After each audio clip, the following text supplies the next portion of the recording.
So there have been a few changes. The main thing that I've been working towards is making sure that we can have finer grained permission systems in place, so we can say a person has access to a team of people in a specific way.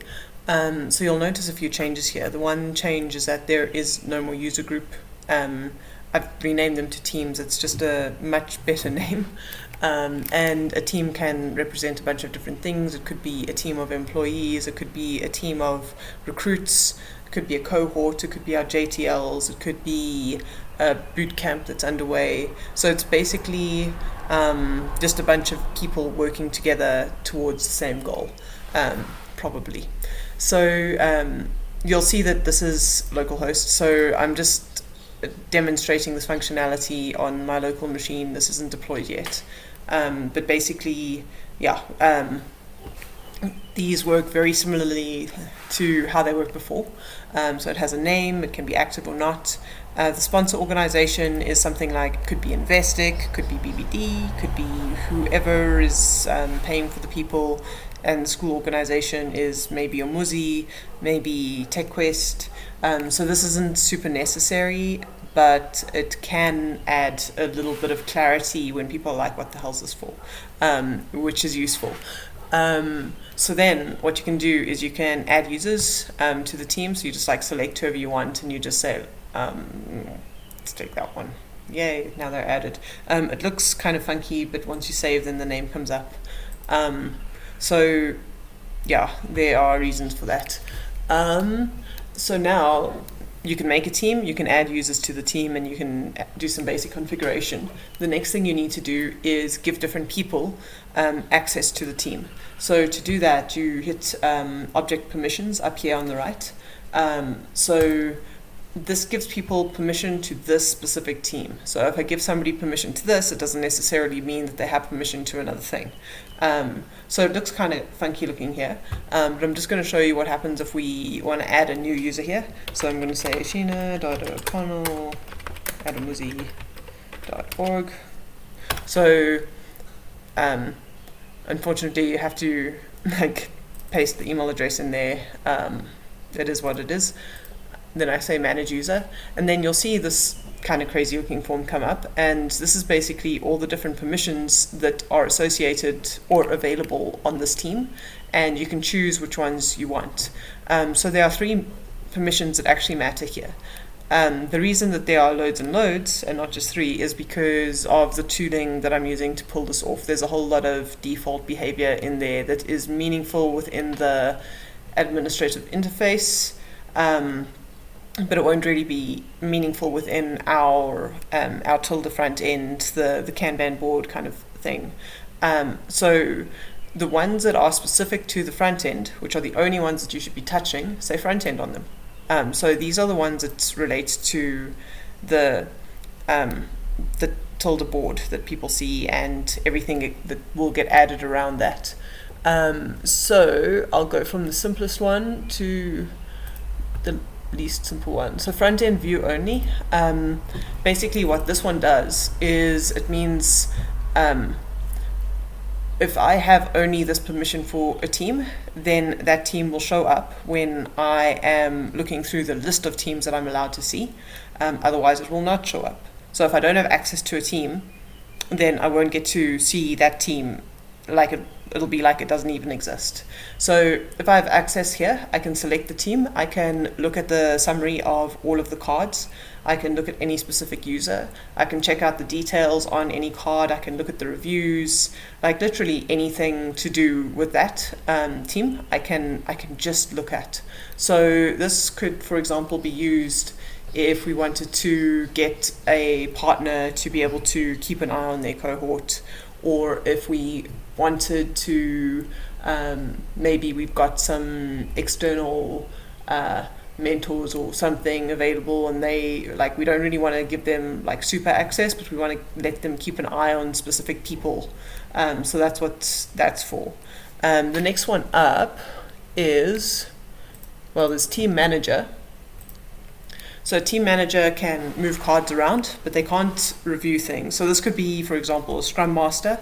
So they can say, hey, let's start this project next. For example, they might be allowed like, okay, so in theory, the Scrum Master shouldn't say you should start this project next, but it does, like this will give the person access to do certain card movements, but they're not a reviewer. So what that means is they don't by default see a review button on a card unless they are set as as a cards reviewer. So they can mark attendance on a workshop, or they can start a project, they can start a topic, I think, so things like that. Then the last one is front-end reviewer. So and of course a manager can see everything. So basically a manager has that access and by default, and then they can do management stuff. A reviewer also has view access by default, and then they also have a review button on every single card. So that just means like this person's actually allowed to review, they have the technical capabilities to review stuff on this team. So for example, if we've got a web dev like JavaScript person assigned as a Scrum Master on a Java cohort, then maybe they'll have team manager access to that cohort because they don't actually have the skills to review code, but they can still do the management stuff. But then on another cohort, they might be just assigned as a team reviewer, so they have access like that. So that's cool. And those are the 3 permissions that matter for now. One thing you'll notice is that's weird. Front-end reviewer. Okay, so this is not so easy to read because it's really long. Oh well. We'll talk more about reviews in a little bit, but yeah, so I can save this. And then if I go back to the object, actually back to the object permissions, and I can see, okay, cool, I just added this person, and they have team manager, they have a reviewer, and they have view only, which is great, which is what I just set up. Then the other thing that's interesting is that you can give one team access to another team. So say for example, I've got a bunch of JTLs and I put them in this group, which has a great name, and I wanna give one group access to another group. I'm just gonna get rid of everything there. So say I wanna say one group has review access to every single card, then that's that. Cool. So now go back there, then whenever it says group, it really means team, by the way. It's weird to change names sometimes. So this group here will always have a review button on the demo team. So that's cool. It doesn't necessarily mean that they will get added to the repos and stuff like that. So that's a separate step that still needs to happen. And it doesn't mean that they're going to be added as reviewers on the cards, so that they're not going to see their name there. It just means that the review button will be present and they can look at it. So that's cool. So that's permissions. The next thing that's interesting is around reviews. So there's another model that matters. Under curriculum tracking, you'll see a thing that says review trusts, which is obviously the the plural of review trust. So basically what you can do here is you can say a specific person is a trusted reviewer for a specific project in a specific flavor. So if somebody's, for example, doing the Node, really good at reviewing the Node and SQL assignment, then we can say like, cool, this user is trusted to review this assignment so long as it's done in JavaScript. And so that's cool. And then I could make a separate one of those. So I can do the same thing, but say they can also review it in TypeScript, and it should work fine. So basically what that means is that we can give fine-grained trust to our juniors, so that they don't automatically make cards get move to the complete column when they review things. They just so they if somebody isn't trusted for a specific card, then they can't complete the card for somebody by adding a competent review. A trusted reviewer needs to go and say that it is competent in order for it to move. So that's quite cool. Right now, the only way for noting somebody's trust is through this front end here.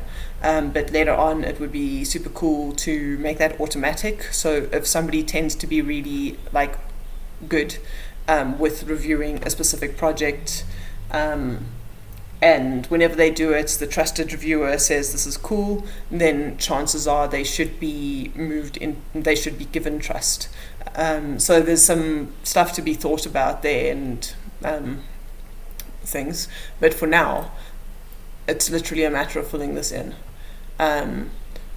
Ryan, I can hear you from here. I suspect you're going to think that this is going to be quite a lot of work, and possibly it will be, but there are ways to speed up the process a little bit. There are some scripts I can write to populate this in mass, but we'll need to think about who needs what permission, and then, what trust, and then life is good. Okay, that is it.